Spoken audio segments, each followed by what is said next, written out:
నమస్తే, నా పేరు అనిత ముదిరాజ్. నేను ఉస్మానియా యూనివర్సిటీ విద్యార్థిని. ఈ రాష్ట్రంలో జరుగుతున్నటువంటి దాడులను చూస్తుంటే చాలా ఏడుపు వస్తుంది, దుఃఖం వస్తుంది. అసలు నేను ఒక్కటే అడగదలుచుకున్నా అన్న, మీ ప్రభుత్వాన్ని నేను ఒక్కటే అడగదలుచుకున్నా అన్న, ఒక బీసీ బిడ్డగా. అన్న, ఈ రాష్ట్రంలో మనం అగ్రవర్ణాల పైన దాడి జరుగుతుంటే చూస్తున్నామా అన్న? చూస్తలేము. ఓన్లీ దళితుల పైన, బీసీల పైననే ఈ రాష్ట్ర ముఖ్యమంత్రి అధికారం చెలాయిస్తుండు. దాడులు జరుగుతుంటే కూడా ఎందుకు జరుగుతున్నాయి వీళ్ళ పైన అని ఒక్క ప్రశ్నిస్తలేడు. మనతో చర్చలు జరపడికే వస్తలేడు. ఏం చేయనీకున్నా ఈ రాష్ట్రంలో ముఖ్యమంత్రి అని మేము అడుగుతున్నాం. మేము మా ఓట్లతో నువ్వు గెలవలేదా రేవంత్ రెడ్డి అని కూడా మేము అడుగుతున్నాం. మా ఓట్లతోనే అధికారంలోకి వస్తావు.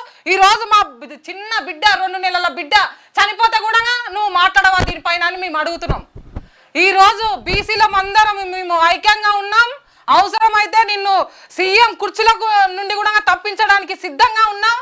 నువ్వు ఇమ్మీడియట్ గా వచ్చి ఈ బిడ్డకు న్యాయం చేయాలి. అక్కడ ఏ అయితే సర్పంచ్ ఉందో ఆయన నా సీటు కూడా ఖాళీ చేయాలని నేను కోరుతున్నా. రేవంత్ రెడ్డి, దీనిపైన నువ్వు వచ్చి మాట్లాడాలి, మాకు న్యాయం చేయాలి.